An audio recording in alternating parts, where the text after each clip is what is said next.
everybody. Hi, everybody. I'm Scott. I'm John. And we're married. Yep. And this is the SweetTeaNoShade Fibercast, which is a term we stole from the Fiber Hustle podcast, Chip and Aaron, via Needles at the Ready podcast, Kevin and Ray, because they came up with it, and I thought it was a pretty cool term. Sure. Since it seems broader than we actually are. That's true. Since we're pretty much knitting. Yeah, but we could be a knitcast. A knitcast. Yeah. I like that. Well, okay, we're a knitcast. That's what it is. Except we're not casting it. Well, I don't know. What does it really mean to cast anyway? Like a spell? Cast. So yeah. So we're here to talk about knitting stuff. Mm-hmm. Angela Lansbury movies. Yep. How much our cats irritate the hell out of us. That's so true. They don't really. We're just kidding. We had an earlier. We tried putting them on camera, and it was a disaster. Yeah, it involved me breaking my mic. Yeah, it wasn't good. Good. There might be some. We have it on film. Maybe you can do like a clip of the shenanigans. Yeah. If it's not too triggering. Yeah, I'm not sure I can watch it back. So we thought we'd start off with something that we haven't done in a while.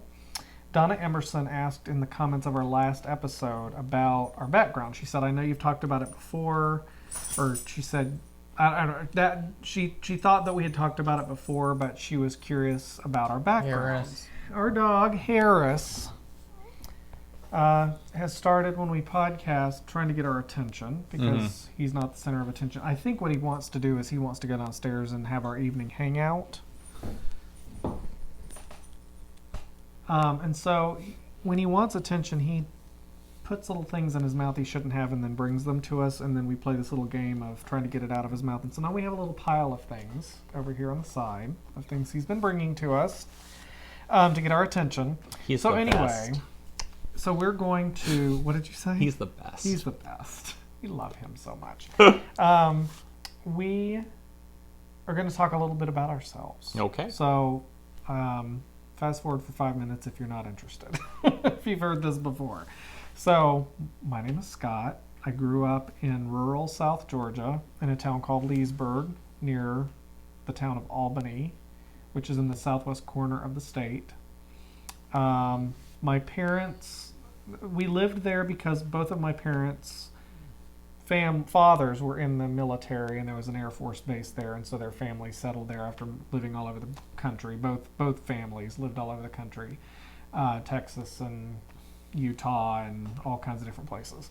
And so they settled in Albany, and so that's where my parents met, and that's where I was born. And then my parents split up when I was about 5, and so my dad lived in Minnesota for work, amongst other places, and I kind of fell in love with Minnesota. And when it was time to go to college, I decided I want to get as far away from rural South Georgia as possible, so I picked Minnesota, fell in love with it. I started off as a vocal performance major at the University of Minnesota, and then my dreams of like actually making a living at something like that did not pan out. Or I realized it wasn't going to pan out. And so I switched majors a couple times and ended up in management information systems, which is a very, very similar to vocal performance. I mean, I think the overlap is probably astounding. Yeah.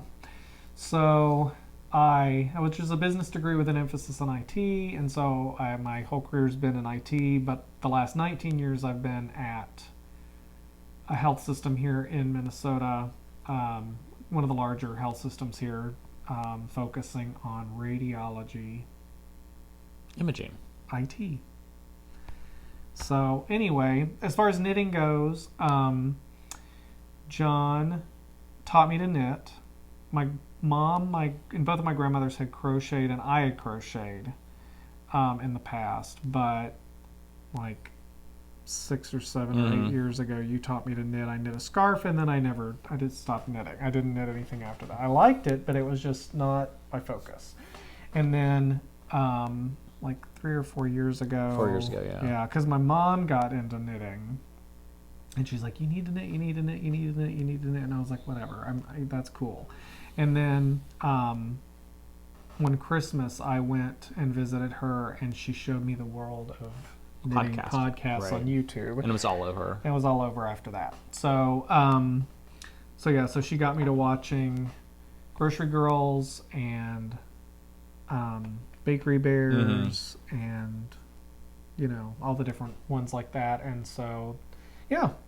So, tell me a little about yourself. Well, I grew up in Bowling Green, Kentucky, which is a small city, kind of right across the Tennessee-Kentucky state line border from Nashville.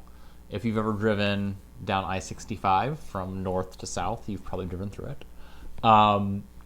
We moved there when I was about 2 from upstate New York and stayed there, lived there until I went to college.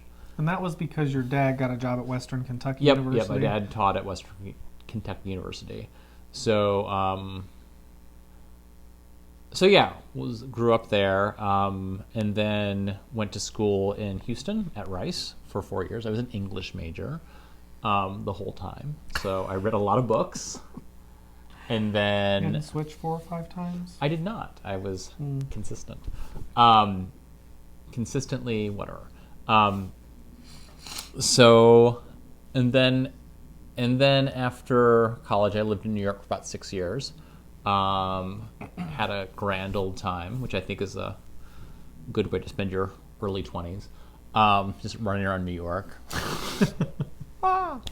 And then I moved to Minnesota about 17 years ago.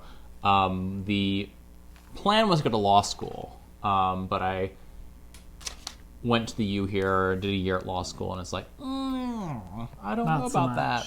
So, but in the meanwhile, I'd kind of realized I really liked it up here. So I've been here ever since. And a couple of years ago, I went back and got a master's in public health, which was a good fit. And I now work for MNsure, which is the health insurance exchange up here in Minnesota. And we met in about 12 years ago, 11 years ago, in the Twin Cities Gay Men's Chorus. And then we were just friends. And then John got elected president of the chorus membership, and I was elected vice president of the chorus membership. And the taboo was irresistible. The taboo was it was very Romeo and Juliet. Right. So yeah, and then I started knitting about maybe 18 years ago. I had a boyfriend who had picked up knitting, and he and I went to some knitting groups. I learned how to knit, did some scarves, did some hats, and I've did it on and off for a while, but really kind of hadn't done anything for quite some time until you started back up about 5 years ago. I just realized something. What? Like, we're old. Yeah, well, that's obvious. I mean, like, the intervals are like 17 years. I know. Good Lord. Like, I've been at this job for 19 years. No, like, we know Betty Ann is bad, but all of this is because of Betty Ann. Like, the knitting and the doing the podcast. So Betty Ann is my mother, and she's like a specter over our lives. I mean, yeah. I mean, I think... I was going to ask, did any of your family members knit or crochet when you were growing up? No. My great-grandmother crocheted because I used to have a blanket that she made. But no, I don't think any of my grandparents did. We had a really good friend of the family who knit. And when I spent some time when I was learning to knit back home for a bit. And she kind of was a good person to sort of teach me. She taught me how to... do things like, there's a yarn over, don't do them and stuff like that. So, right. But yeah. And then, no family fiber history. No family fiber. And then, but you did, or no, I'm sorry. I was going to ask you a question, but it's actually about my family. I know, right? So Betty Ann's grandmother, I think it was her dad's mother. So my great-grandmother quilted. Okay. And have I ever shown you any of the quilts that she made? No. My mom has them. Yeah. I don't know much more about it than that. Yeah, my mom made... To ask Mom about My mom that. made quilts at one point. Like, she made quilts for all of us. Really? Yeah. Oh, I didn't But know they that. weren't, like, traditional quilts. They were more like... I don't even know. Yeah, I don't know enough about quilting Yeah. to talk about it intelligently. Yeah. So, we have knitting to talk about. We do. We have Angela Lansbury movie to review. We do. And lots of fun stuff like that. So I've got stuff that You got your I notes? prepared. I've got notes that will come up as we go. So, yeah. So do you want to start with a project? Sure. Because I've got one finished object, one finished object bonus edition, but that'll be part of acquisitions, and then 2 works in progress. Okay. So, I think you've got ultimately have more to show than I do. So I do. Both in terms of number and volume and size. It's got little tiny little... Oh yeah, I do have tiny little finished objects. All right. So, this is a hat. So this is the Luft Beanie. It is by Benjamin Matthews Designs. Benjamin Matthews Designs. And this is kind of a fun story. So we were watching Needles at the Ready, their episode from like 2 weeks ago the other day. Fortnight ago. Right. Anyway, so they are doing, it's still going on, a knit along featuring this designer, Benjamin Matthews Designs. So basically the knit along is knit one of his patterns. And so I had knit... It ends in 2 days, I think. Yeah, end of November. So, and I had knit a test knit for this designer a couple of months ago. It was a green chevron beanie. I always forget. Is he the one? Is he connected to Les Garçons Boutique? No, that's the other guy. Des and Yeah. okay. I think. I just I don't know. I Yeah. mean, they all run together.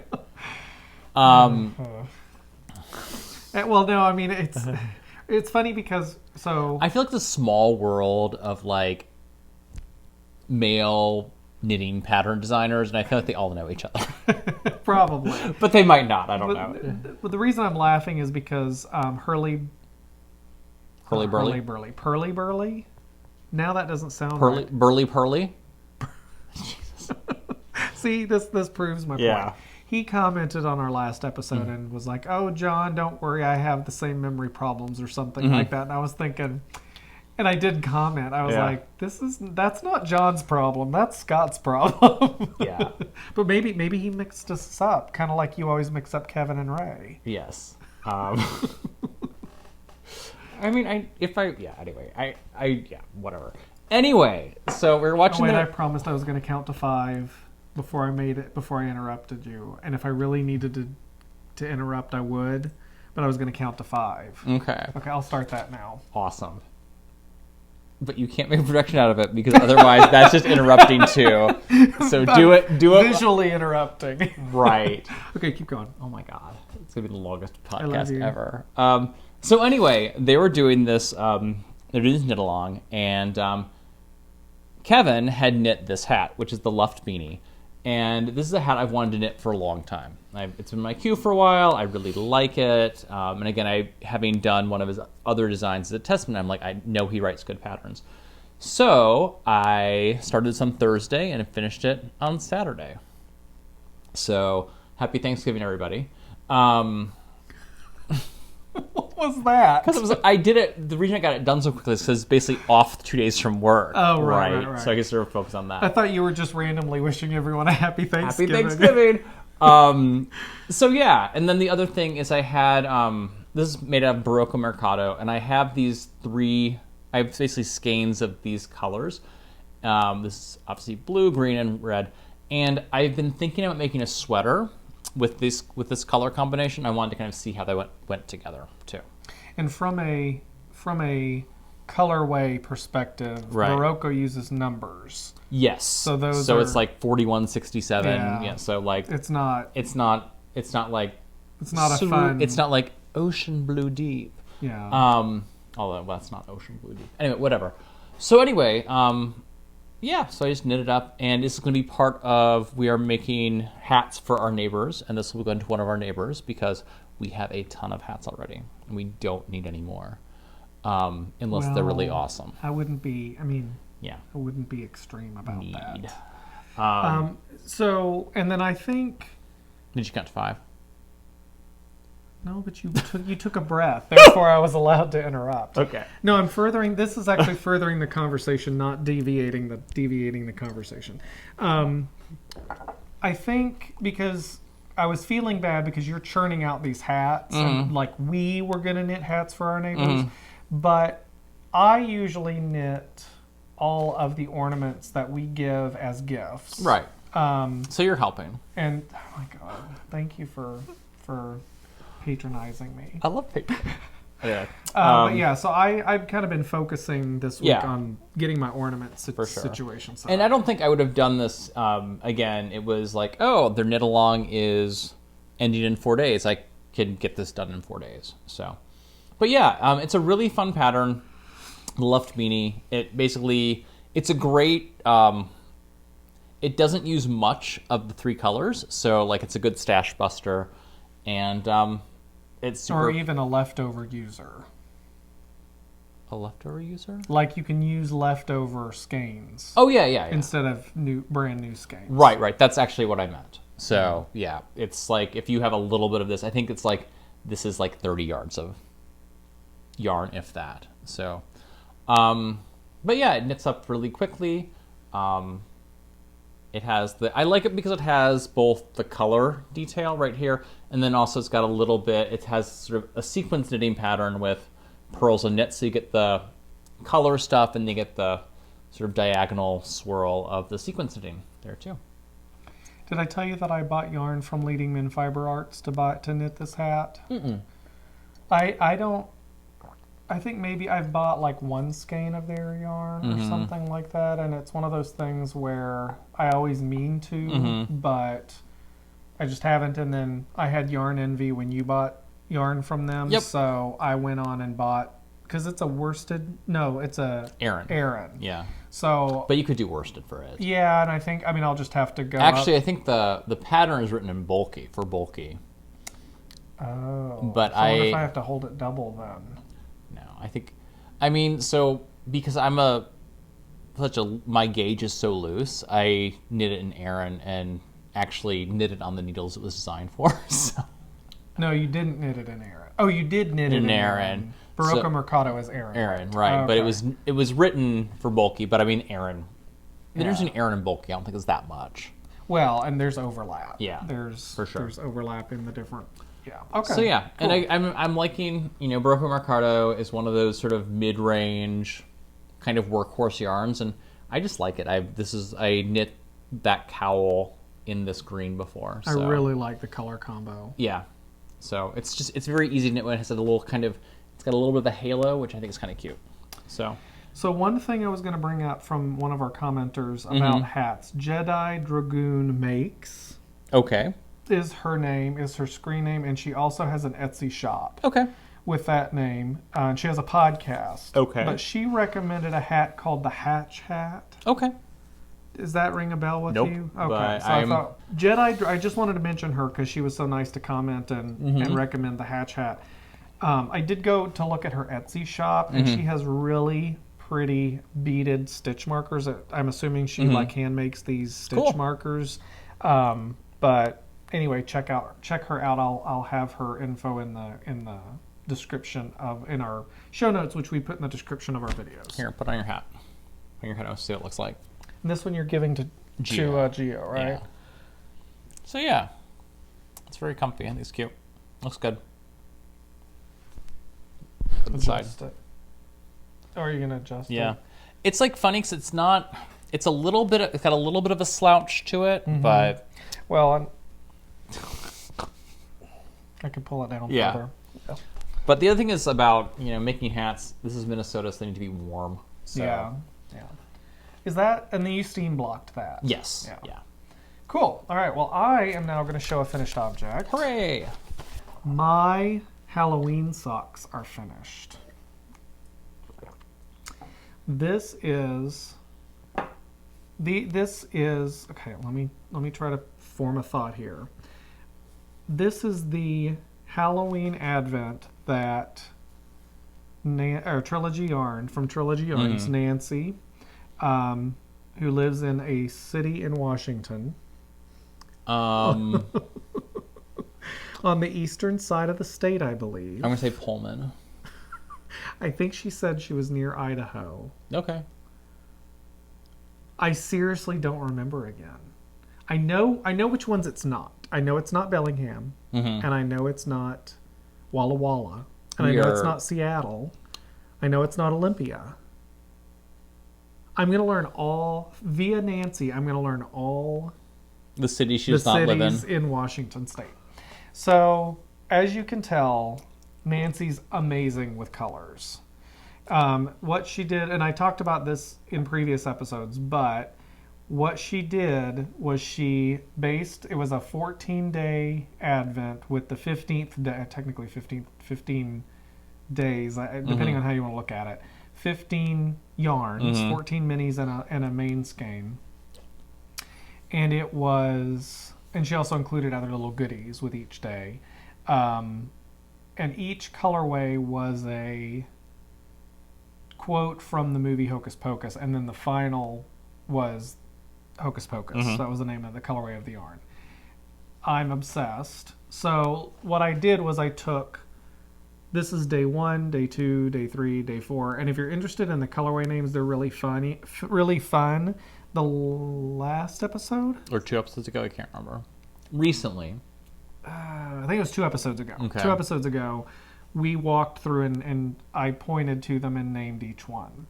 And then the toes, I did, you can probably see the toes are the same, which is the Hocus Pocus, the main colorway. Obviously, having just used that for toes, I've got a ton of it. I mean, basically a whole skein left.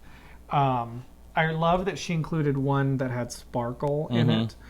Yeah, so had a great time doing this. This is the Rose City Roller pattern, but instead of just knitting, you know, an inch or so of stockinette that rolls down, as is called for in the Rose City Rollers pattern, I knit a cuff and then a leg, and then start the official Rose City Roller pattern, which has a heel flap and gusset construction heel.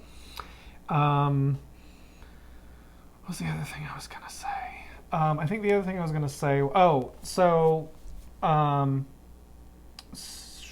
Jenny's Knittings commented and asked how long, she was talking about how she knits, and she was wondering, I think it was for her boyfriend or her husband, she's knitting socks, and she was wondering, I think she's doing toe up, and she was wondering how long to knit the leg after the heel, before doing the ribbing. So that's assuming a toe up.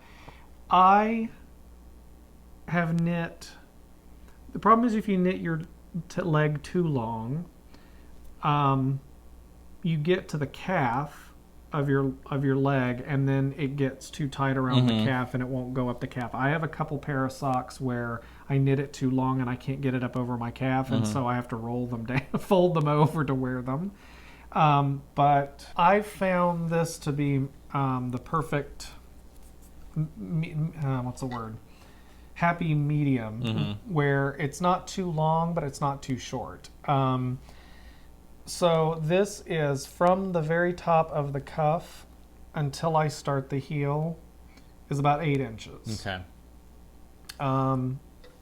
Yeah, so I do 8 inches with including the cuff, and then I start my heel, and then of course from the heel to the toe, the foot is going to depend on your shoe size. And how much ribbing do you do? About 2 inches? Yeah, I think what I was doing with this was trying to do between 20 and 25 rows of each color. Gotcha. So I usually do ribbing until it looks like looks good, because it really doesn't matter how much. It's how much it looks good to me, which is, this is almost exactly 2 inches. Okay. So I typically do about 2 inches of ribbing. Cool. They stay up. I'm actually wearing some knitted socks right now. That's also Trilogy Yarns from the Princess Bride sock club. But yeah, so anyway, I love how fun these turned out. Can't wait to wear them. As you pointed out in a previous episode, when you say these are Halloween colorways, you can kind of like, oh yeah, that's cool. But I can wear them all year round, right? Because it's not like they have bats or pumpkins on them, right? So not there's anything wrong with wearing pumpkin socks all year round. That's true. But anyway, I'm loving the way they turned out. And somebody else asked, not in the last episode comments, but previously they asked, how did you join them? Like, how did you go from colorway to colorway? So literally what I did was I knit 20 or 25 rounds, and then I would, so at some point, the beginning of round, I would, instead of knitting with that yarn, I would stick my needle in as if to knit, or to knit, and then looped the next yarn on and kept going. Yep. If you're not careful, that will create a hole. And so literally what I did was on the inside, I don't know what it's called, but it's like, it's not a knot, but it's like the first step you do when you're tying your shoes. Yep.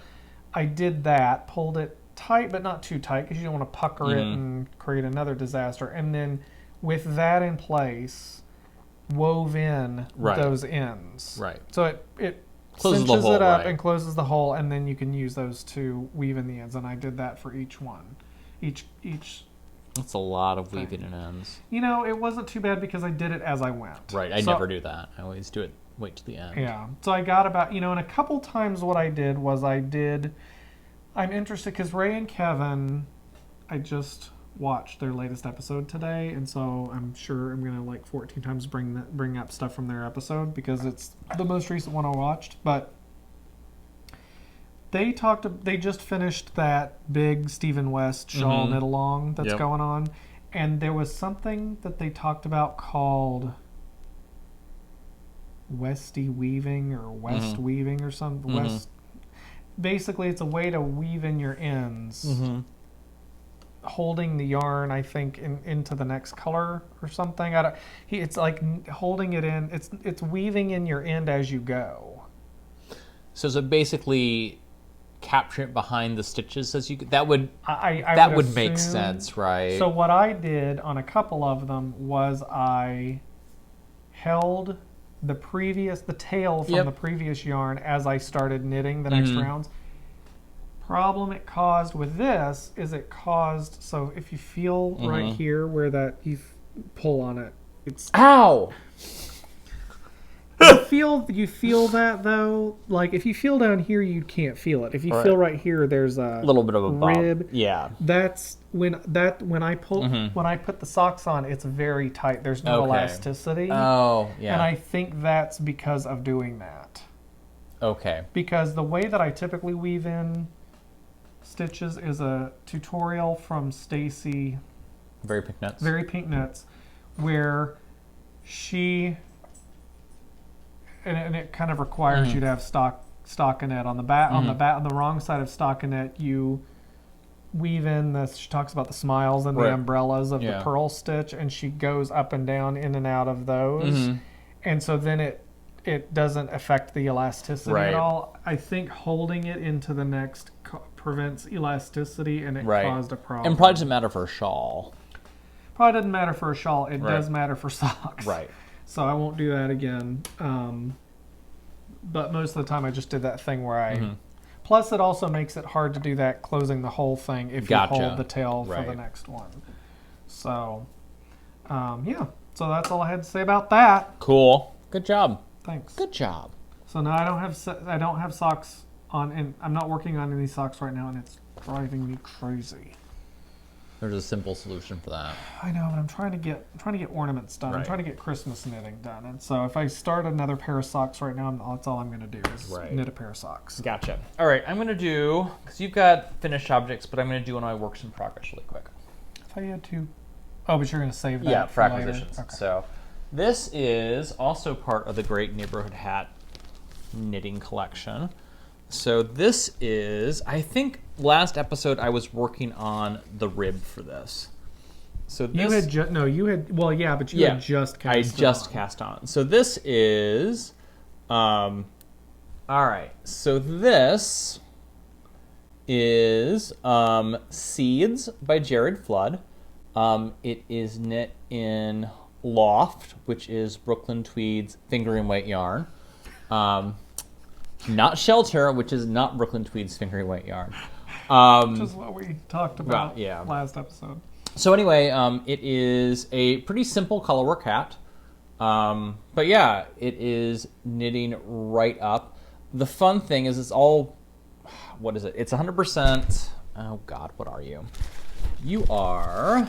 Oh, it's Targhee Columbia wool. Targhee Columbia wool. Which, sorry for interrupting, but somebody mentioned, was it Galania 3, Galania 3, one of our commenters? I think that's who mentioned it. She pointed out that that's two different breeds of sheep. Gotcha. So Targhee, American Targhee and Columbia are two different kinds of sheep. Yes. Sheeps. And Deers. Kevin and Ray, again, I'm going to keep coming back to them because I just watched them. They Why are you had obsessed this, with Kevin and Ray? I would say I'm obsessed. They brought up the point, or they didn't brought up the point. They were going back and forth as to whether or not it was Targhee or Targhee. And Ray, I say it's Targhee. I say Targhee because of the H in there, but and as Ray said, tomato. Well, and so I got this pattern, I think we mentioned last time, is Brooklyn Tweed had a, I guess, tour. Meet and greet thing, and if you went to it, they gave you this pattern and the yarn, and so I feel they probably said the word Targhee many times, but who knows? I'm going to misheard it. So anyway, this is the hat itself, and here is color 1. It's all disastery. Color 2. And color 3. So this is... And that was a kit that was put together by them or by Scott at the yarnery? By them. Them. So you basically got the pattern plus the yarn, enough yarn to make it. So yeah. So it's actually quite fun. I mean, I've never... So fingering weight hats kind of knit up a little slower than Aaron weight hats. Imagine that. The other thing is, again, this is wool spun 100%. It's just wool. And my goodness, does this yarn stick together. Like every... Oh, yeah. So unlike other yarn, when you're doing multiple strands, like they just slide off each other. They get very, very comfortable and cozy with each other. So every couple of rows, I have to detangle, which isn't a problem. It just is. So yeah, this is for our friend, I think this is going to be for our friend Greg, and it is... That looks like a Greg hat to me. Yeah, and I mean, Greg has a large head, so he's getting the size large. So there's one more repeat of the color work, and then the crown decreasing. So, yeah, I'm going to do my little thing. I don't know if I quite do it, but, well, I don't do one of them. I always show the inside out color work. Oh, yeah. But John loves to show I'm not going to, I'll wait until you can I'm do done. that when you finish it. Yeah. Which will be next week, probably. Another fun thing is, I don't know if you can see this, is one of the way I do color work is, at least when I'm doing color work without floats, the way it works is I hold one hand as to throw the yarn, and then the other yarn I use Portuguese knitting and use to pin up here. And so one of the things I sort of trying to figure out is what does that do to color dominance? So usually they say if you're holding two yarns, the one in your left hand is going to be the dominant color. But when you're Portuguese knitting, that's kind of all out the window. So can we pause for just a minute and actually talk about color dominance? Because it was something you knew or had heard about, and when you brought it up to me, I was like, what are you talking about? Because I was like, that's not a thing. And you're like, yeah, it is. And then I was like, oh, yeah, it is. Yeah. So Do you want to talk about what color dominance is? Sure.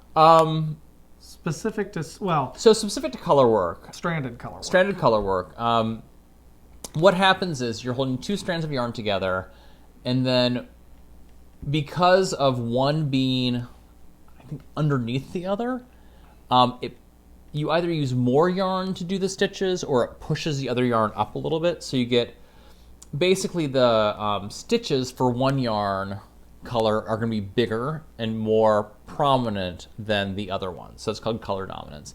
And so it's one of those things that gets very weird because you sort of think about which one's your background color, which one is your contrast color, and usually you want the contrast color to have dominance, right? Because you want it to pop out. And so the way it usually works is if you're doing color work knitting, stranded color work knitting, whichever one is in your left hand, I think, is going to be the dominant one. For whatever reason, that's just the way it works out. Well, to say that differently, if you're somebody like me who does stranded color work where I throw with my right hand and continental knit with my left hand, Right. doing 2 color stranded color work, then the dominant one is going to be in your left hand. Probably. Okay. I mean, yeah. I might have that backwards, but I think that's the way it's supposed to be. However, so I was kind of curious. I hold, when I do my color work again, I throw with my right hand, and then I have a Portuguese knitting pin here, and I Portuguese knit with the left hand. So this yarn is to the left of the other one. So yeah, I figured out that when I have the yarn that I'm throwing with is the dominant color for this. For whatever reason, Portuguese knitting Changes the dynamics. Well, I mean, Portuguese knitting, when you're knitting, because usually when I do color work with Portuguese knitting, I do 2 stranded color work, and I've got 2 pins, and that's different. In that case, the left hand, right hand works. So.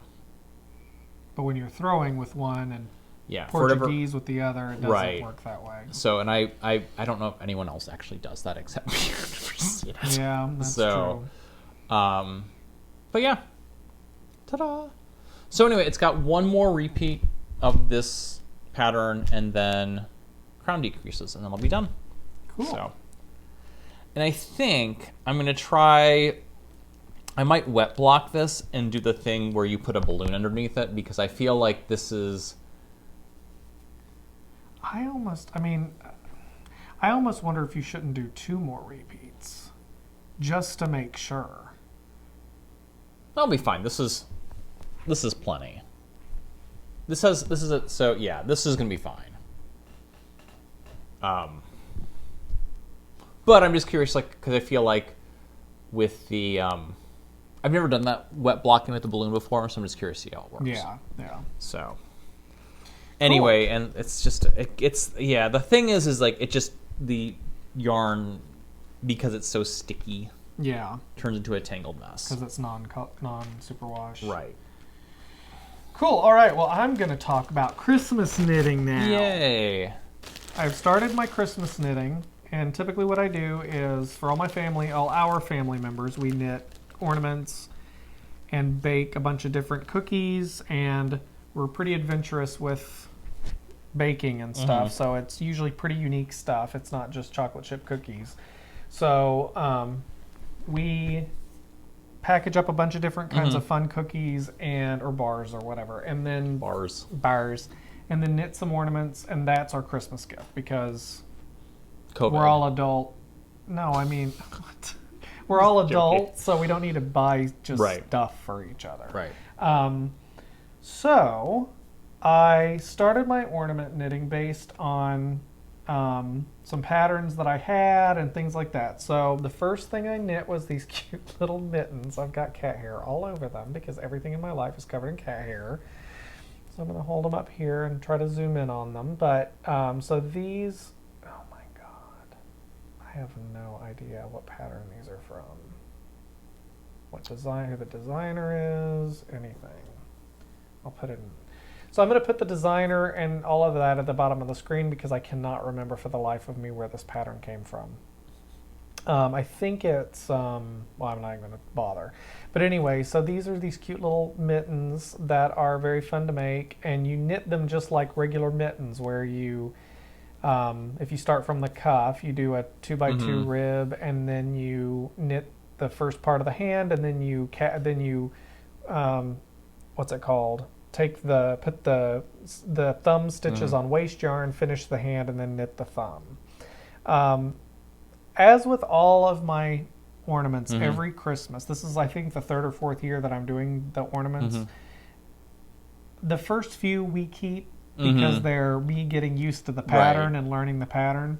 So they're connected with an I-cord.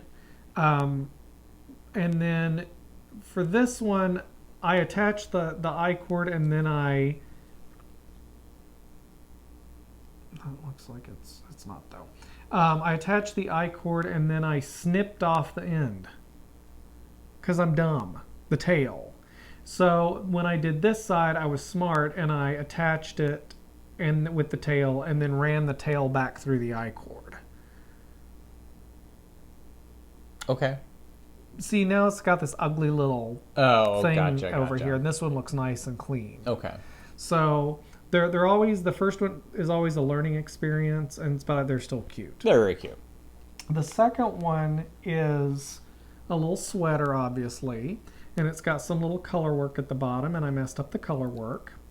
And so, I think I'm going to do this one on, I did this with DPNs per the pattern, but I think I'm going to do this one with magic loop instead. I think it'd be a little easier to do. I think I say 9-inch circular. I think it's a little too small for that. No, that would not work. But part of the I don't know if it's a problem, but a lot of times with ornaments, I don't pay any attention to gauge. And I sometimes just use whatever yarn I have and whatever needles I have. Right. This one, I don't think I would use this combination of this yarn and these needles. Again, I think this is Malabriga Rios, and then some fingering weight yarn that I held double for the white. I don't know that I would do that again because there's something messy looking about it. And I don't know if that has to do with the DPNs that I used, or me just getting used to the pattern, or what exactly. But I think it could look a little neater. Gotcha. But it's still darn cute. It is very cute. So these two came from the same group of patterns. It's a group of Christmas patterns. I just can't remember.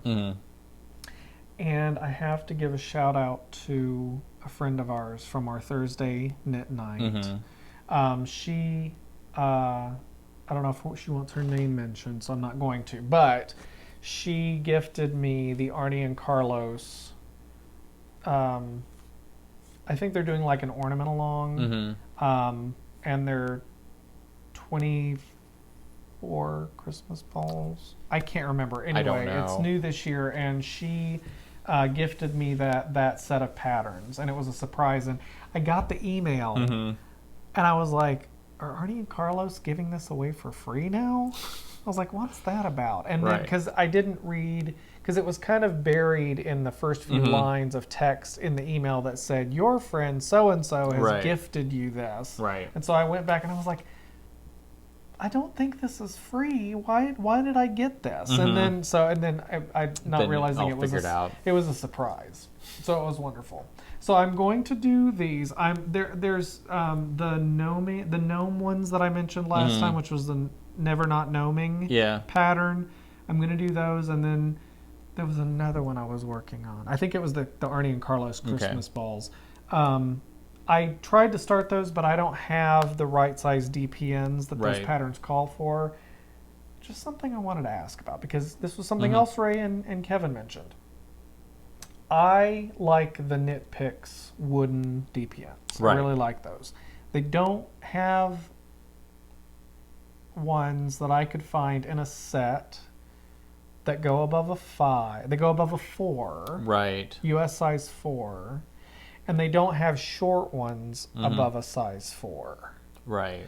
So I'm wondering if anybody knows of any like DPN sets that are wood that or a larger range of and size. you like the wood laminate, not the bamboo, right? Right. Yeah. Right. Yeah, that's a good point.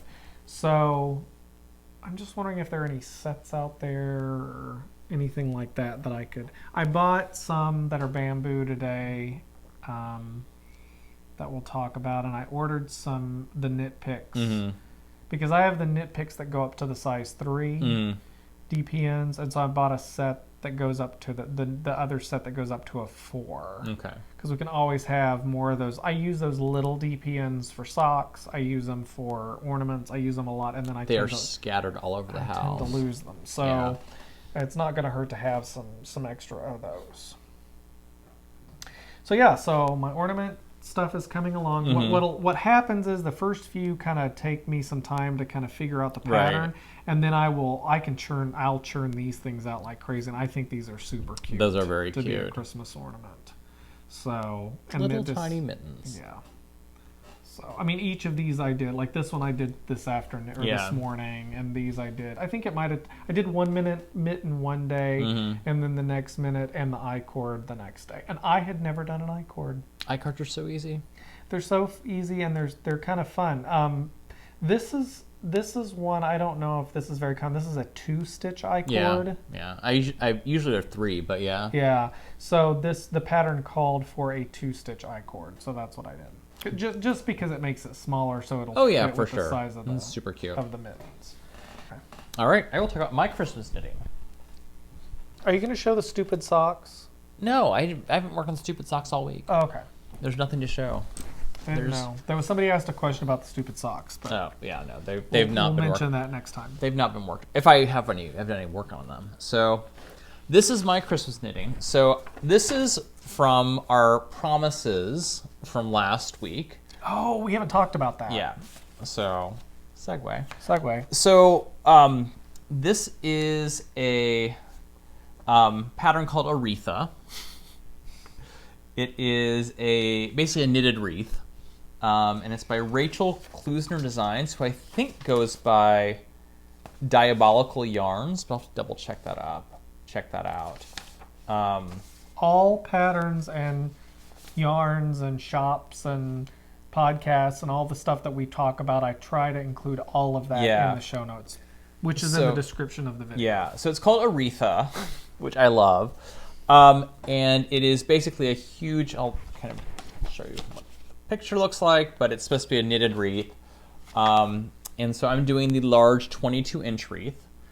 And so this is kind of fun because what it is, so it's basically a big, let me see if I can get a big circle, but every couple rows you have this slipped stitch.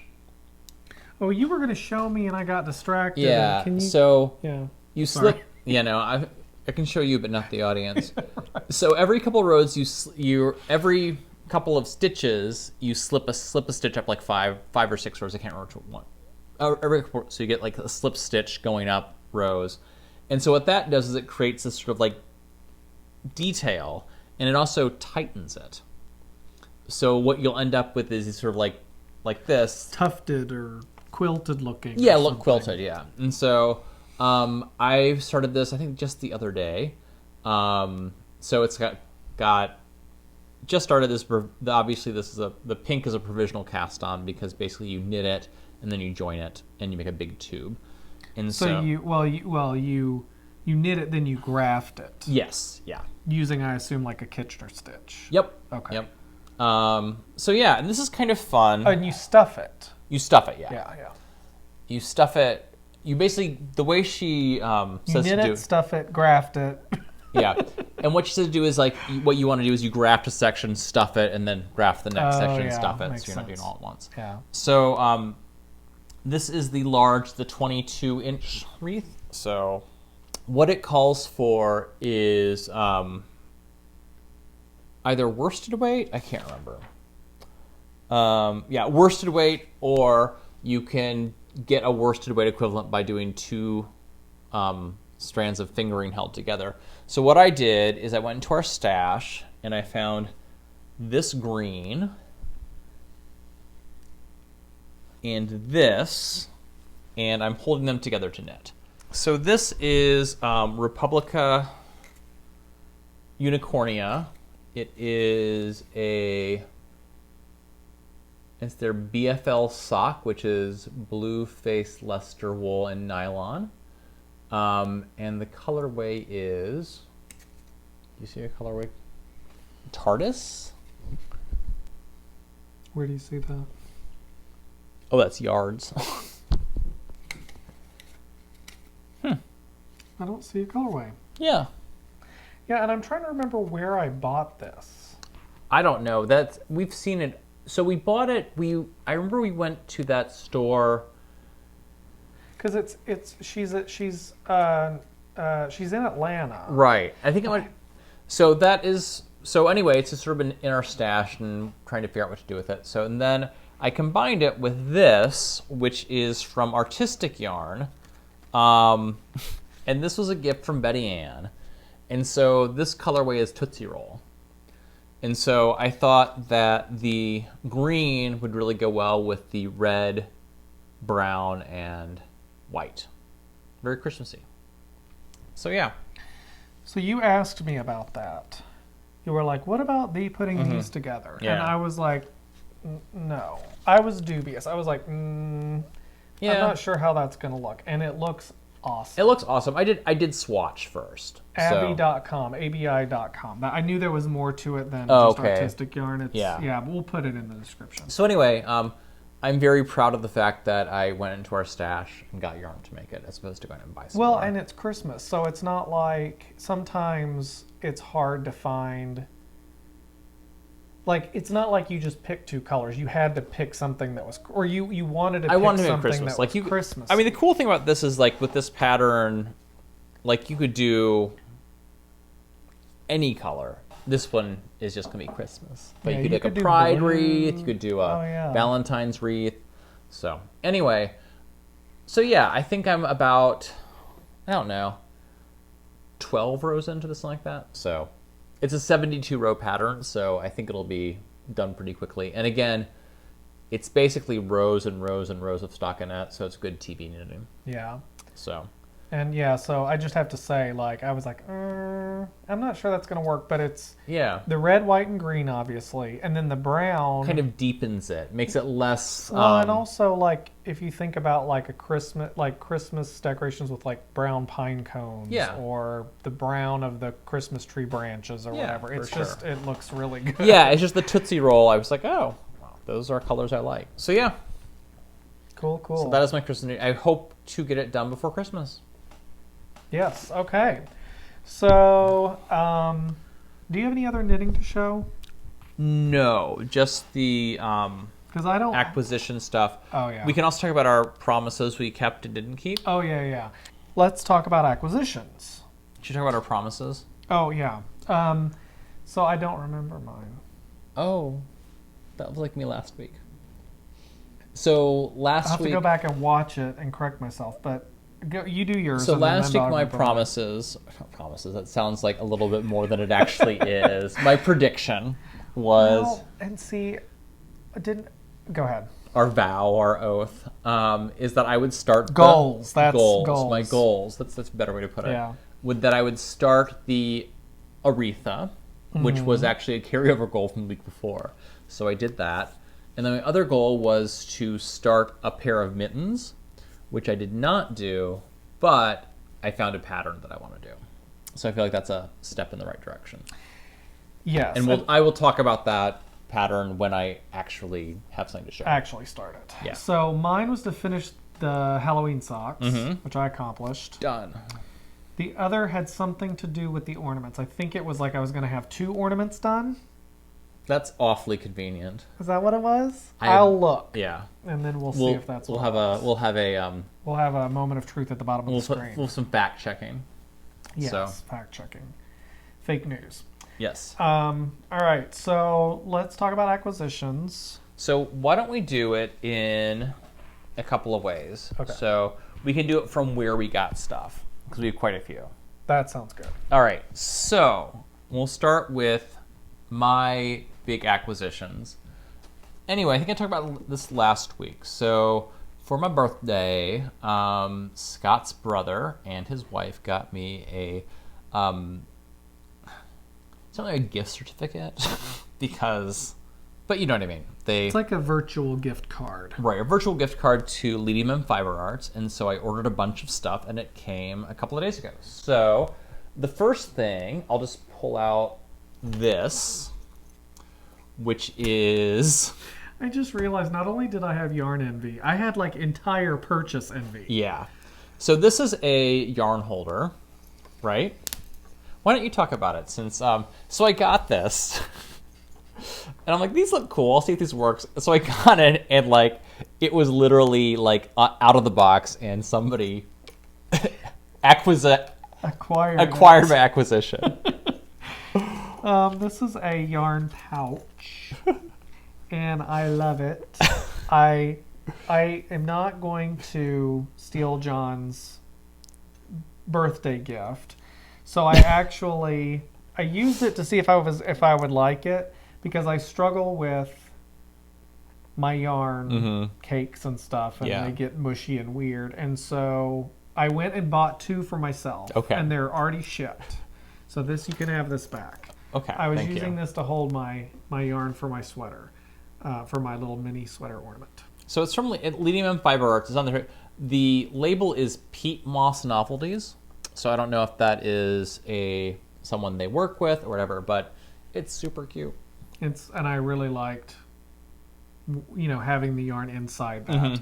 Right. I bought 2 for myself. So anyway, that is first part of the acquisition. The second part, which is the part of the acquisition that is part of a finished object, is I bought a pom-pom for my Wheat City hat that I knit and showed off last week. So, pom-pom. So do you want to talk about how you attached it? Yeah, sure. Basically, the pom-pom came with thread, sort of 2 long threads coming out of it, and I attached it using a button, which is what all the cool kids said to do. Can you turn it in? I'm really curious. I want to see what it looks like. So, button. So a little button right at the top, and then you just take the... Did you box knot it or something? Yeah. Okay. Cool. I mean, I think you're supposed square knot, whatever. I square knotted it, I think. Yeah. I mean, they all said just tie it like a shoelace. I'm like, I'm not doing that. That's gonna fall off in 5 seconds. Yeah. But the idea is that if you have a shoelace, you can take off the pom pom to wash the hat. But I'm like, whatever. No one washes hats.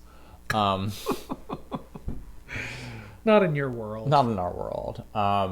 So yeah, I think it goes really well with the hat. Yeah.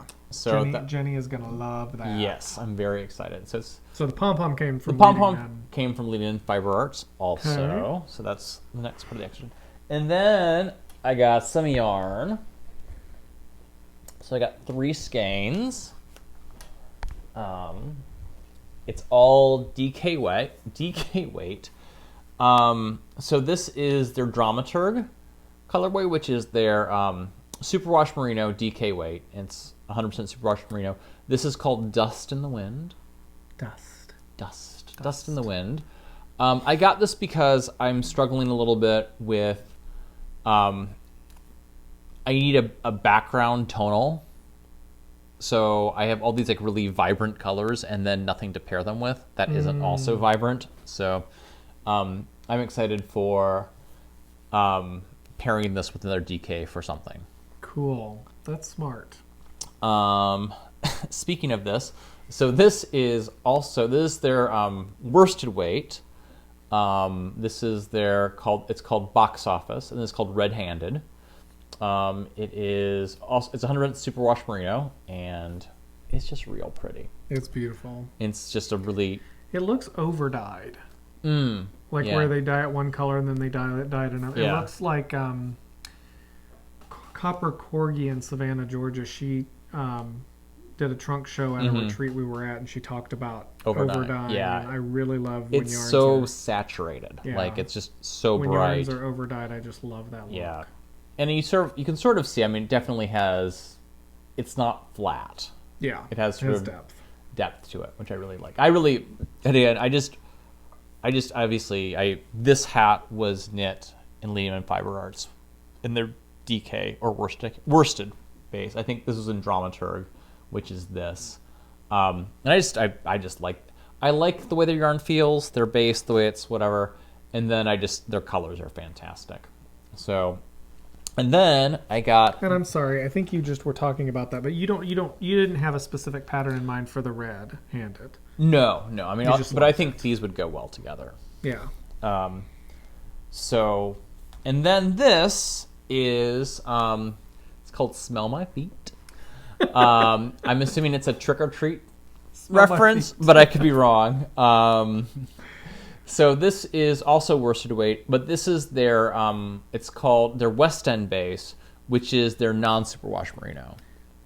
So you can sort of see it's it's still super soft, but it's not as slippery. But that's soft for it to be non-superwash. So I was thinking this would be a good one, and that maybe I would get a sweater's quantity of this if I liked it, because I figure then you don't have to solve the blocking and growth issue with with a sweater. It's similar.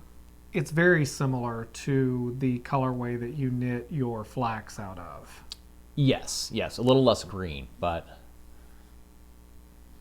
what? No, I'm just teasing you. There is green in it, I think. No, but the flax has more green in it. Yes. So, yes. And that is the base. I just bought three skeins of that in the West End. In the West End base for hats. Yeah, I think I don't know. I like the. Obviously, it's you can't wash it the same way with superwash, and it feels different. But I really like this. I feel like this is. And this sounds silly. This feels shinier, for lack of a better word. Oh, do you have that condition where you get to your what's it called, synesthesia, where you get to your senses mixed up? No. Like this feels shiny? No, this looks shiny to me. Cool. So anyway, super fun. And there are a couple other ones. It's like funny. I was on their site, and what I really like about their site is, number one, they have 8 million colors, so that's nice. Yeah, they do. They're also a small indie dyer.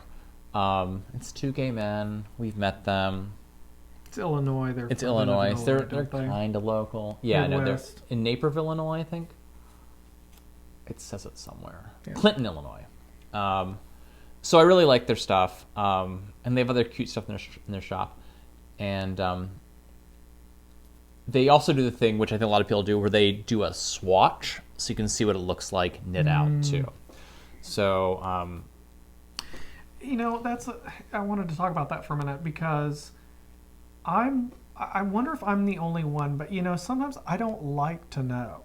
Sometimes I like for it to be revealed, because Ray was talking about that. Back to Needles at the Ready. Ray was talking about that with self-striping. I think it was the Felici self-striping yarn from Knit Picks. He was talking about how he liked that they have it knitted out so that you can see, and I like it to be revealed, like especially like those Zauberball things where it's revealed as you go. I kind of don't like to know ahead of time. I feel something like this, where if you're going to do a whole garment in it, it's kind of nice to know what it might look like. Yeah.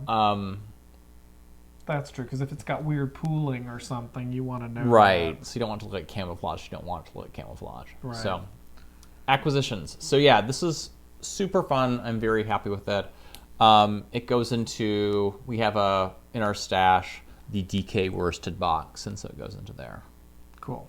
So that is the acquisitions. No, it's not. That from that batch. Yes, from that place. Leading Men Fiber Arts acquisition. Yes. All right. So then, today we went on a little shopping trip because someone needed sparkly yarn. I needed some sparkle in my life, and I don't think I wrote it down. A couple people mentioned, with the knitting the ornaments to using yarn with stellina in it, or starlina, or sparkle of some kind in it, and I don't have any. And I lost my train of thought. I was like, well, and the thing with ornaments is, I'm I try to find yarn that's less expensive, so Right. acrylic or whatever. Yeah. I want to use. I don't necessarily want to use my best yarn for Christmas ornaments, just because I don't know why. I can. It's just I like to use something that's going to be. Well, especially because you're generally doing such a small amount of it. Yeah. It seems like a little like you buy a whole skein of something and you make 5 ornaments out of it. It's like a yard, 100 yards maybe. So. Right. So I thought I'll just go down to Michael's and get some sparkly yarn. I'm sure they've got I think Michael's had rows all been... and rows and rows of it. I feel Well, like the Michael... Red Heart was gone because Right. I think they had a giant Red Heart sale over the and Black Friday stuff. And I would imagine the sparkly and the Christmas colors also is pretty. Yeah. So it was just kind of weird that they didn't have anything that I could find that was like white, red, green with sparkle in it. So then I was looking online and I was not finding anything. And so, I mean, maybe I'm looking for something too specific. Mm-hmm. But so I was like, well, they've got a store at the Mall of America. You forgot about the floss. I'm going to get to that in a minute. Okay. So, okay, actually, that's a good point. I should do that now. So what I did was, while we were at Michael's, I bought some floss at the embroidery section. In the embroidery section. I think of it as the cross stitch section because that's where. And so it's silver and it's polyester. It feels kind of rough, like plastic. But I'm going to try maybe holding that. Yeah. With some fingering weight yarn to add some sparkle to it. So a couple people in the comments. Did I already say that? I think I need to eat something. I think I'm having a low blood sugar moment. So anyway, I bought this and I thought, well, I'll try that. Then I was like, oh, you know what? There's that yarn store that sells a lot of acrylic and less expensive yarn at the Mall of America, which we live almost in walking distance of. And so if you guys have people have probably heard of the Mall of America, right? It's like the largest mall in the United States. And so I was like, oh, I don't want to go to the Mall of America during the pandemic on Black Friday weekend. And then I was like, we got there and there was nobody there. Yeah. It was like, it's kind of, that's what a pandemic does. But I felt safe, and they require you wear masks. And they had people checking as you came in, which was nice. So it wasn't bad. So and also, well, anyway, I'm not going to go down the whole COVID rabbit hole. So we went to this store, and I think they typically sell yarn that. I don't believe it's yarn from the United States. Most of it is like made in Turkey or made in Italy or made in other countries. They don't have Red Heart. Yeah, they do. Oh, do they? Yeah. Oh, not a lot of it. Not a lot of it. But they have some. They have some Red Heart. They had some Vanna's Choice and stuff like that. Oh, they did? Yeah. Oh, I didn't see that. So it's basically this is a way to put it. It's a really good acrylic. It has some wool, some 100% merino and stuff like that. 100% wool and stuff like that, but it really is kind of focused on acrylic yarns. Synthetic yarns. Yeah. So it's got a really good selection of that, which is actually really nice for stuff like this or... Right. So these were... I bought these. I'm just like, I'm going to just try different things. This is not your traditional red and green, but it's reddish and greenish. That also looks purple to me on your right, on your left hand. It's reddish purple. Gotcha. And so this is Rico Design Creative Reflection Print, whatever that means. And they're 46% wool, 46% acrylic, and 8% polyester. Gotcha. Which I'm assuming the 8% polyester is the shiny silver piece in it. Sure. So I feel like I'm going to set the acrylic on fire and then it's going to be bad. So these don't have colorway names. They're numbers. And it's 240 meters in 50 grams. So it's almost a fingering. Or it's close to a fingering. Well, it would be 480 meters for 100 grams, so it's definitely fingering weight. Okay. It calls for a size 3 needle. Okay. But anyway, my point being what? My point being I bought these to make ornaments out of because they're kind of red, kind of green. And they're kind of sparkly. And they are sparkly. So then I bought this, which is Lucero by Master Knit. I saw a lot of Master Knit brand stuff. I think isn't the stuff we got for our sweater Master Knit? Sure. But this is made in Mexico, looks like. And it's this is made in Turkey. Sorry. It says something over here about imported. I don't know. It's 100 grams, 220 meters. So it's a fingering weight. It's 100% premium micro acrylic. Okay. So I was going to put that with these, but regardless, this is going to be good for ornaments just because I needed more. The white. The white that I have is reclaimed. Oh, right from that sweater, right? Yeah, Lansbury. so it was a woman who finds sweaters and then unknits the sweaters and reclaims the yarn and recycles it, which I thought was a really cool idea, but it tends to break. Yeah. So the yarn's a little stressed. The yarn is a little stressed. So I like the idea, but in practice, especially when I'm knitting little small stuff with little DPNs and that, it causes problems. Right. So I got that, and then I love this kind of color blue. So using this and white to make ornaments like wintry instead of traditional Christmas colors. This is Rowan Yarn, and it's 100. It's fine art is the base, and it's mohair and silk. Wool, mohair, and silk. And so it's 100 grams. It's so it's 45% wool, 25% nylon, 20% mohair, and 10% silk. 400 meters and 100 grams. It's so pretty, though. Yeah, so I'm made in South Africa. So I'm excited to use this. I've got another skein of similar yarn that I used for ornaments. So I will definitely be using this for making Christmas balls instead of just doing red and green and white. Yeah, that's really pretty. So between all of this, I'm excited to experiment and make some fun ornaments out of it. All right, so should we should bring out the big stuff. Okay. So all right. So one can't go to a yarn shop and buy just a little yarn. One has to buy a lot of yarn. And when one sees giant skeins. Oh, the other thing I didn't mention at the beginning is everything in the store was 40% off. Yeah. So they had a Black Friday weekend sale, and so we are both knitting as part of our VKN group. Kevin came up with that. What does that stand Virtual for? Knit Night. Oh. That's okay. That's not a thing. I thought it was like, vicious killer. Vicious killer Nancy. Oh, there we go. It's all Nancy's fault. It is all Nancy's fault.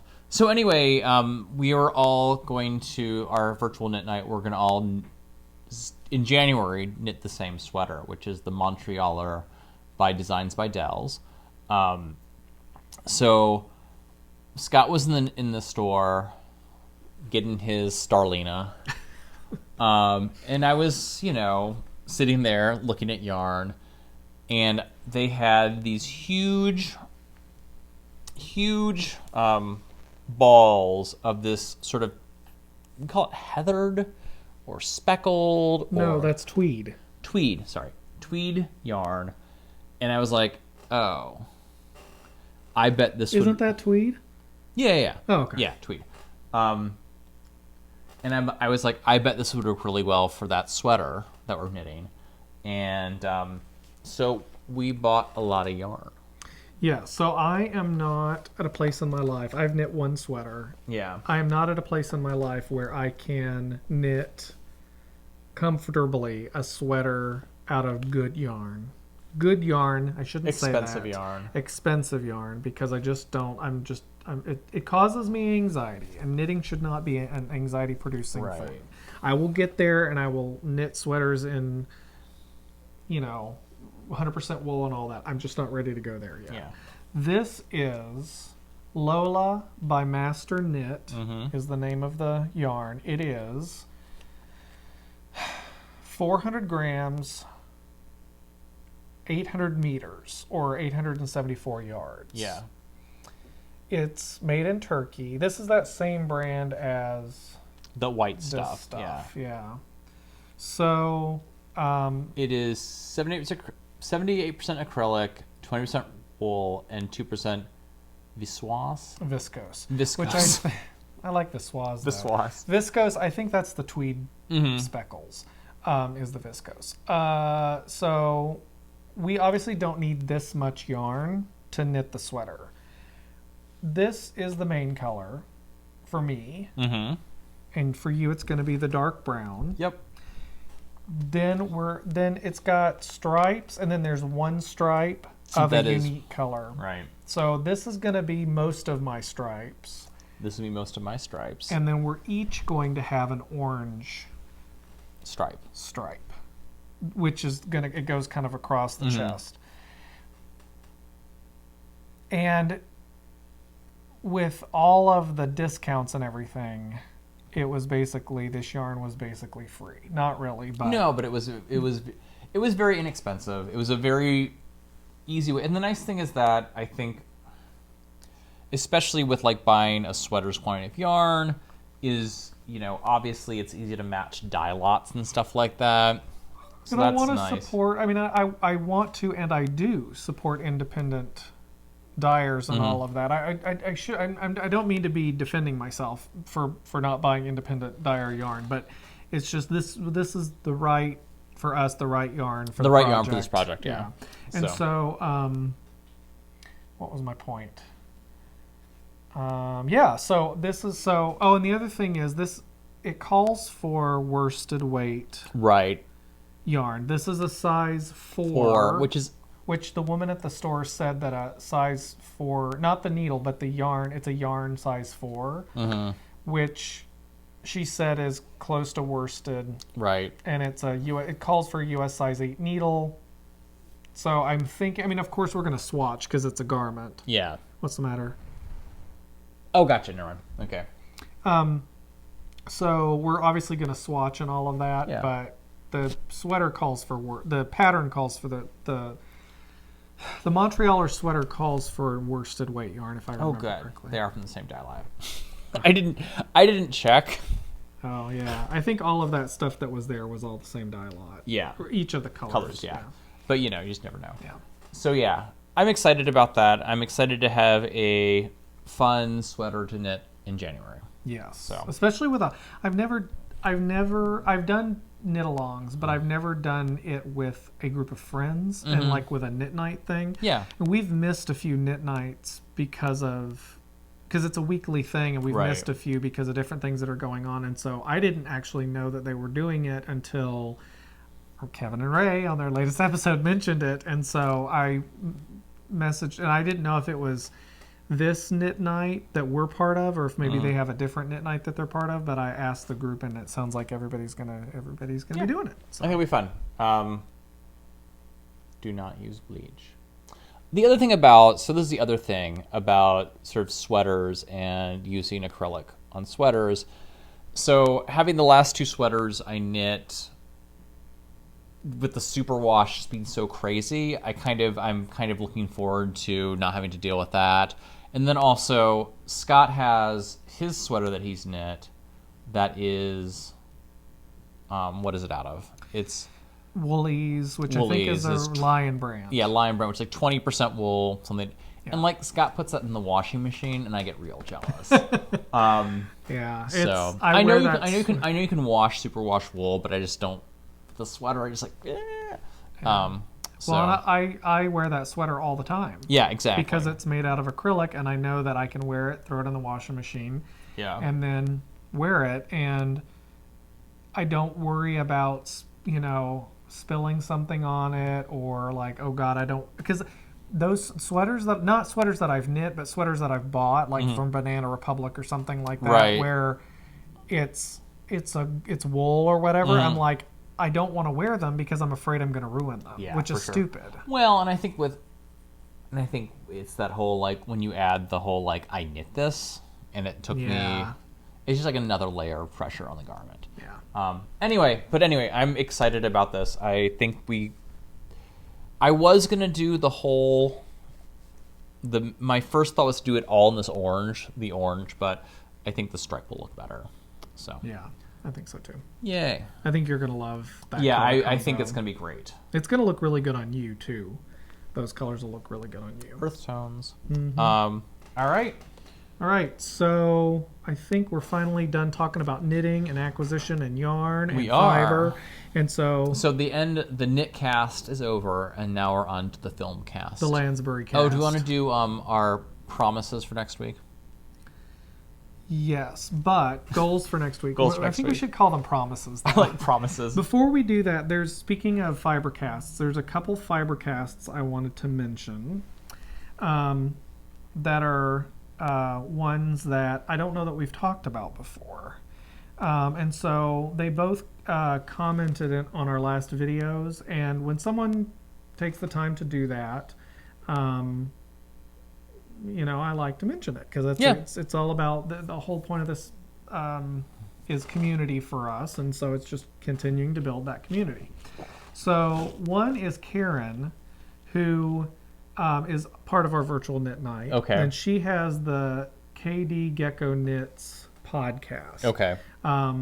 And I have not, I've kind of, not purposefully, but like I have not watched a lot of, I think because we've been watching so much other TV, I've not been watching podcasts as much. So I've not watched any of hers recently. But she has a lot of really cool and varied things in her backlog of episodes. Okay. So she's one that I would definitely encourage people to check out. The other one is Cabin Boy Knits, who I feel like, doesn't he dye yarn? I thought he dyed yarn, but I couldn't find. Oh, I know he's always showing like the yarn that he dyes, like on Instagram and stuff, like hanging up to dry and stuff. But maybe he just uses it. I know he's a knitwear designer, right? But I don't have as much information as I should. But I did. I only know, but I mean, he and I are Instagram besties. Insofar we follow each other. Or I follow him.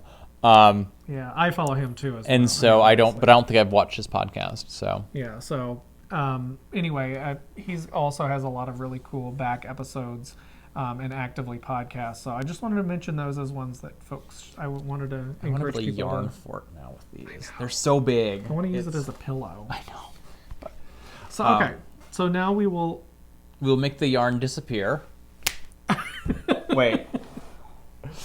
So we're back. No, after we didn't go anywhere. The yarn just disappeared. Right. So now we're going to make our promises. I promise. In the form of an I statement. I feel. Yeah. For next week, I'm going to make progress on your stupid sock. Oh, that's very sweet of you. I promise that why don't we just do one? No, I like two. You like two? Okay. Because that way I've got a spare in case I will have cast on one of the hats for our neighborhood presents. Awesome. And what's your second one? My second one is I will do what I did last week. I'll carry over the mittens from last week. Okay. And my second promise is I will have not cast on a sock. What? I will have focused on ornaments and hats. That works. That's gonna be the hardest goal for me. Could you do a little ornament stocking? Oh yeah. I'm sorry. Is that so? If that you won't count as a sock. A human adult size sock. I will not have. But this group of patterns. Is it Susan B. Anthony? God, it's going to drive me crazy. This has a stocking as part of the pattern, part of the group. You should maybe do one of the balls from the Arnie and Carlos thing that Lucy sent you. Yeah. So Yeah, I'm just waiting for the DPNs to arrive. Oh, that's right. That's right. There was a hold on that. Yeah. All right. So if we remember this next week, that's what we'll have done. Yes. Maybe. Okay, is it time to talk about our best friend? Yes. All right. Dun, dun, dun, dun. So we need to make sure she's in shot because last time Oh yeah, she was cut off. kind of like you see her like this much. And so. also there's a glare typically on her face. That's so. okay. As long as we're trying. I mean, the ring light is not kind to Angela and the shiny light. I love that we podcast with a ring light. We're so vain. It wasn't that expensive. No. And it came with the tripod, so we didn't buy it on purpose. We did, but Oh, did you? You bought it with the ring light on purpose? yeah, it came with the ring light. I'm like, that seems like a better value than just buying a tripod. Oh, that's sad. I didn't know that. Okay. So we typically watch an Angela Lansbury movie between episodes. We encourage our viewers to do so as well so that we can have a fun discussion. We watched Something for Everyone, which was a movie from 1970. John had bought it off of Amazon. Right. Bought the DVD. Yep. Which was released in 2017. Yep. It was a remaster. Remaster. I think there's a Blu-ray somewhere out there, but I couldn't find it. Okay. Um, But what I feel bad because it's on YouTube. And Yeah. people could have watched it on YouTube. Although I heard that the quality was not good. yeah, that would make sense. So it's not a widely available movie. Right. So if you didn't watch this one, you are forgiven. you're forgiven. Although Betty Ann, I don't think, has watched any of them. Really? Because she said she doesn't like to do her homework. That does it. She is problematic. You know what? Just for that, we're gonna be a update next week, and it's gonna be off the hook. We're going to tell the truth this time Oh yeah. about Betty Ann. Yeah, no. The rest have been made up, but we're gonna dig in. The others are alleged. We are gonna Nancy Grace this stuff. Oh, yeah. We're gonna get in there. We're gonna find the Okay, truth. what is Betty Ann's Nancy Grace nickname? Like Tot Mom? And all We'll that? figure that out. So Nancy, she will be in a Nancy Grace nickname, and it's gonna be. That's all we're not gonna call her Betty Ann anymore. We're gonna call her by her Nancy Grace nickname. Okay. Yeah. So back to Angela Lansbury. Let's walk through our Angela Lansbury checklist. All right. She got first billing, Oh, she did. Yep. I did not notice that. unless it was alphabetical order, but Okay. so Lansbury. Jane Carr. But it was Michael York and Angela Lansbury Oh, were the as two the leads. first two So, leads, okay. but I think she got first billing. Okay. We're gonna say that. Yeah. It was. There were no cats. There were no cats. There There were was no fiber arts. no, none at all. There were dogs. There were dogs. Two greyhound or Great Danes. Great Danes that were prominently featured, but there were no cats. Yeah. She was not murdered. She was not or murdered. Died in some horrible way. Although other people died in horrible ways. Yes, But other not people her. did, but not her. And she was. So this was actually a interesting point. So it was set in present day when it was filmed. So like 1960, late 60s. Early And 70s, so 1969, I think, is when it was filmed. yeah. So I think she was playing 25, 60, whatever that is. So she was like in her She was mid 45. 45. So I think she was playing her age, more or less. Although I'd say she was playing late 50s or early 50s. early 50s, because it seemed like there was one bit where she was talking about her life before World War II, right? Right. And we all know that so when World War II ended, she was 20. Mm-hmm. So for her character to have a pre-war life. Oh, yeah, because she was married before the war. Right, she was married before the war, and she talked about all the stuff that happened before the war to her. So I feel like she was probably playing older than she actually was. Probably 10 years older. Yeah, that would make sense. Yeah, probably 10 years older than she actually was, or than she was chronologically. Yeah. So yeah, I don't need to look at this because there's nothing on here. Right. So this was a fascinating movie. It really was. So the plot is basically Michael York plays this, I guess, vagrant, for lack of a better word. He doesn't we don't really know anything about him, except he shows up in this small town one day. He doesn't have a background. In Austria. And somebody from Vienna commented. Oh, really? And said something about enjoy your visit to Austria, even if it's just through this movie. Darn it, I wish I'd written her name down. Right. But yeah, so anyway, that was very So he shows cool. up in this small Austrian town, and sort of through his magical sex powers, yes. because this character has magical sex powers, sort of manipulates everyone around him into kind of rising through this aristocratic family. So yeah, I guess. And the nouveau and the sort of other rich. So there's basically two families. There's an aristocratic, like, what are they?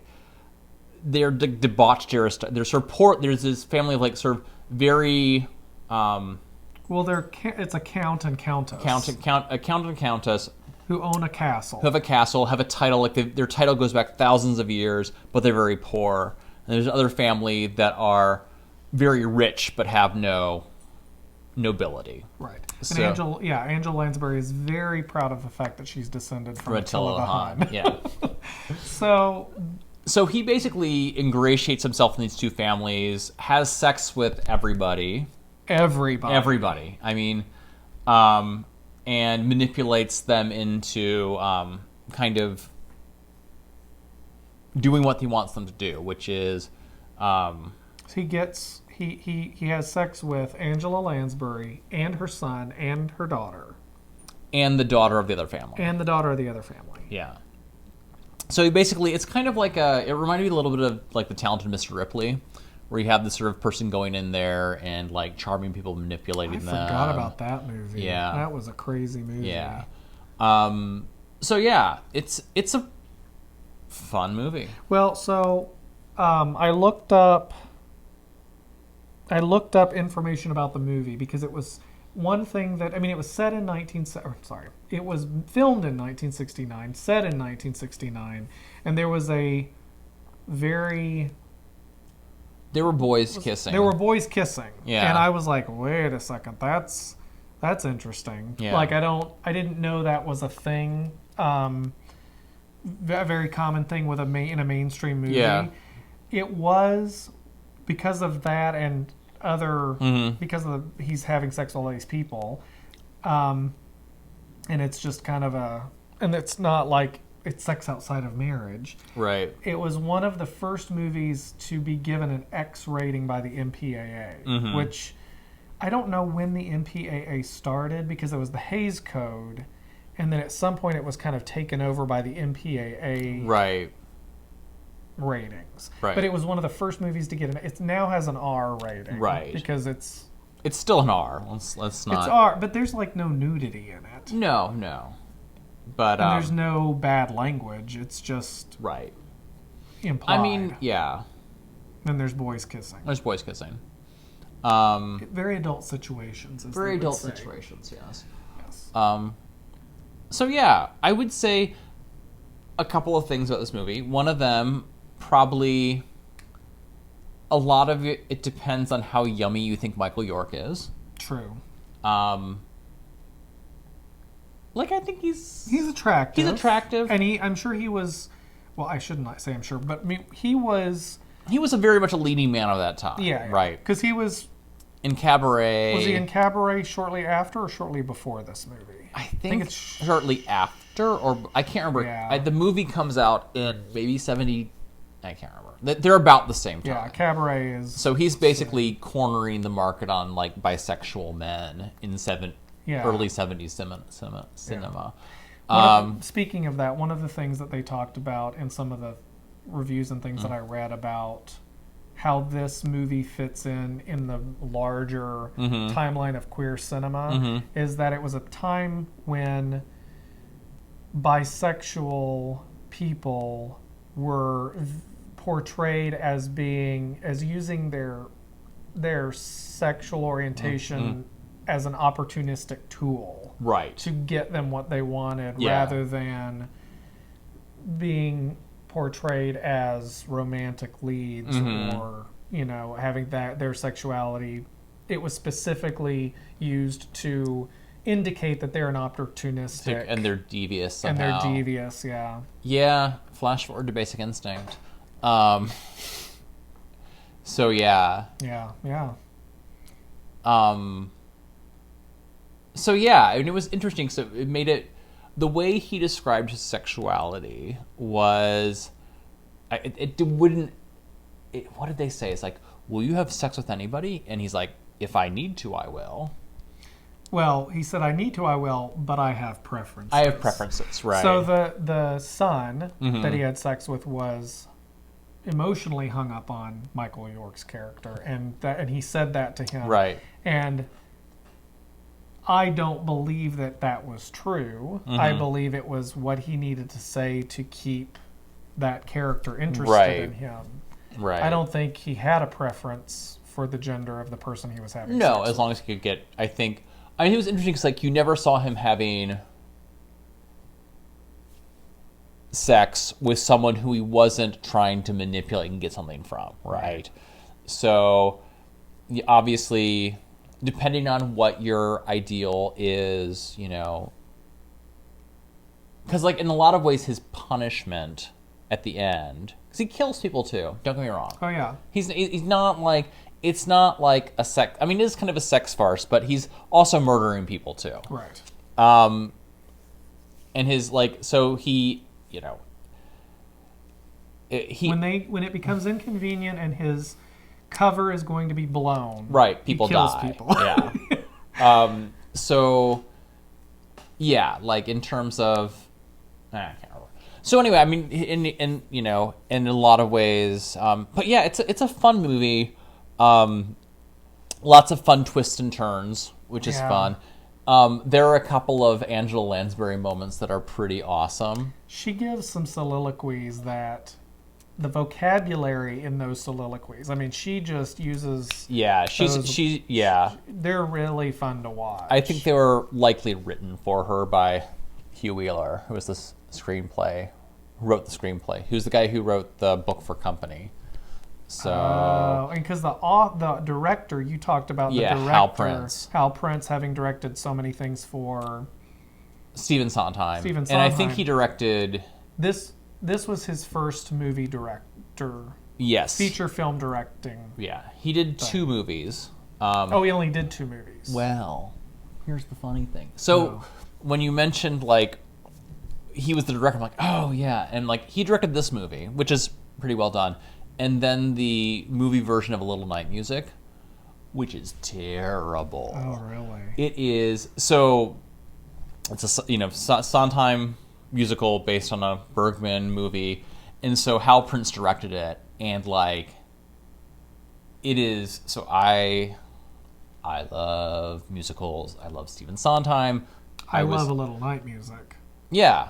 I love that musical. Yeah, I was in A Little Night Music in college. Oh, really? Yes. So, like, in that movie version of Little Night is unwatchable. Really? Is it because of the actors, or is it because of the direction? It's a little bit of everything. Like, Diana Rigg's in it, and even she can't make it interesting. Elizabeth Taylor's in it, and she can't make it... It's just bad. Huh, interesting. I mean, it's, like, interesting. It's like a famously bad movie. And Hal Prince is one of those people who's, like, he's a famously good stage director. Right. So, yeah. Well, I mean, I thought Angela Lansbury was amazing in this. I mean, the reason to watch this movie is watching Michael York be devious and have sex with a lot of people, which is pretty good. And then Angela Lansbury going off. Yeah. And saying fun things. She... One of the things that I'm learning as we watch all these movies, it's fast. I've never done anything like this in my life where we watch so much of one person's work. Yeah. You start to recognize certain things that this person does. I feel that her performance in this reminded me of her performance in Sweeney Todd, which makes sense because of the director. Right. but there was something about the way that she used her face in this movie and her facial expressions that reminded me. It was almost as though she's on a movie set, but she's emoting from the stage. Yeah, for sure. Yeah, there is a in the tale of musical theater. So back before, at one point, Sondheim was going to write a musical version of Sunset Boulevard, starring Angela Lansbury. But then that didn't happen, and Andrew Lloyd Webber wrote his, so it's all good. So I think that would have been in a alternate universe, somewhere in the multiverse that exists. So if someone watching this podcast has a copy of that from the multiverse, from a parallel universe, please send it our way. Yeah. But yeah, she's really, really good. There's something that she does, and I meant to bring this up when we were watching this movie, and she did it in this movie, and it's, in some ways it's a distraction, but in some ways it's endearing. She does this thing where she's talking to the character, but she's cheating for the camera. Right. And when she makes eye contact, she doesn't make eye contact with the character. She makes eye contact just in front of the character for the camera. She did that a lot in this movie, which she doesn't do in other movies. Yeah. She did it in Sweeney Todd. She's done it in some movies. But yeah, and I think that's probably a stage direction thing. Exactly. So, which makes sense. So yeah, we have a copy of it. The box is broken because Scott stepped on the box, but the DVD is fine. So if anyone really wants to see the movie, just let us know and watch. First person that we see comment in we will mail it. We will mail it. Don't put your address in the comments because that's not a good idea. Just let us know and we'll get it to you. Dibs and we'll send it your way, and then you just pass it on to someone else who might be interested in seeing it because I'm not going to come back to this movie. No. It was delightful and fun, but the other thing I forgot. I lost my train of thought. So, what are we watching next week? We have two choices. Okay. So, and these are both on streaming. Okay. So, Thursday was American Thanksgiving. That sounds like a fascinating movie. Thursday was American Thanksgiving. Yes. Starring Angela Lansbury. It's a Hallmark movie. No. So that means... This past Thursday was Americans celebrated Thanksgiving. Which means the day after is the start of Christmas. Yeah. So Christmas in America... Regardless of what anybody says. Right. We certainly have started putting up our lights. So that's kind of fun. Our outside is decorated, our inside is not. So you have a choice. We can celebrate secular Christmas. Okay. Or religious Christmas. Okay. Here are your options. Okay. Number 1, Mrs. Claus. And let Todd win? Is that what you're saying? Okay. You win because you said not until Christmas, and that's true. It's Christmas. That's true. So I don't know anything about this movie except Mrs. Claus. Mrs. Claus. Yeah, I don't either. Angela Lansbury is Mrs. Claus. I don't know if it's a musical. I don't know what's going on. All I know is that it's a later movie. I think it's from the early 90s or it's recent-ish. Okay. Mrs. Claus. Does she get horribly maimed or murdered in this movie? One can only hope. Okay, what's my other option? So that is the secular Christmas. The other one I can watch is The Greatest Story Ever Told.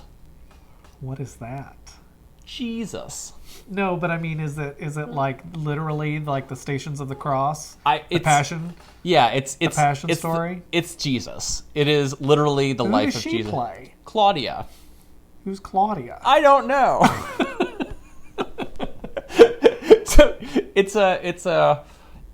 Well, we're gonna watch both during this season. Yeah. It's just a matter of. So let's start. So we'll talk about. So what I know about the greatest story ever told is it is basically an all-star extravaganza story telling of the life of Christ. Like it is. So remember that movie we watched, As Clouds Go By. where that the like one where they she- kept throwing celebrities like Frank Sinatra and Judy Garland, blah blah blah, right? So it's just Wait, which one was that? that was the one, the musical review of all the Jerome Oh, Kern yeah, songs, yeah. and it's like celebrity. So this is like, and it was I think done for a reason, like, but it's Is this a la Ten Commandments? yes. So it's a big production. It's big, right? Like Okay. the director's cut was 4 hours and 20 minutes, but it got cut down. So This sounds amazing. so the most famous line from it Okay, we have to is- watch this one is first. John Wayne No. plays the centurion, No. and after Christ is crucified, he goes, I haven't seen it. He goes, he truly was the Son of God. It's really famous. It is John Wayne Drow. We have to watch this. We have to. Like literally. So Max von Sydow, who is now a famous actor, but at that time was unknown, is Jesus. Like, when is this movie made?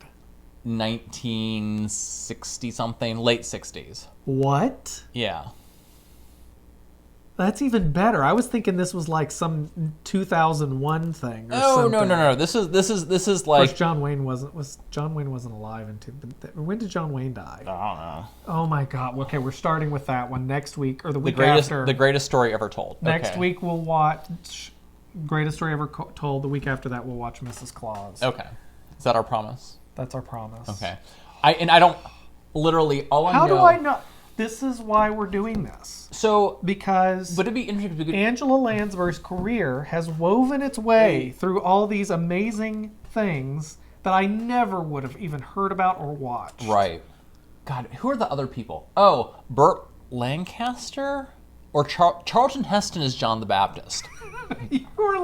No. You and Todd are punking me. No, you and Todd got on the phone. I was looking at the credit list, and it's just like, and someone. So it's actually a pretty good movie, but like one of the, I don't know. I all I know about this movie is he truly was the Son of God. I'm not doing it right, but like that's like a super famous thing, and because it's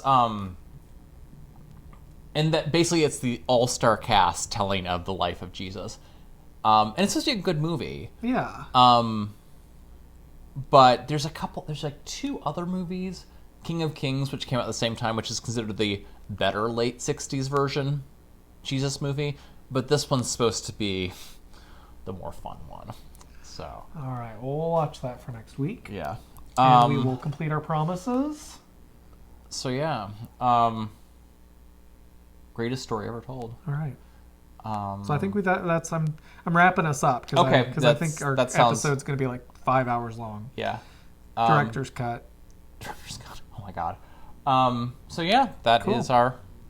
So we will be back next week again. Yep. We're in hardcore We are in lockdown, Pandemic lockdown, which means so- more episodes and more and more knitting. knitting. So So cool. So everybody, thank you so much for spending time with us, and we will see you next week.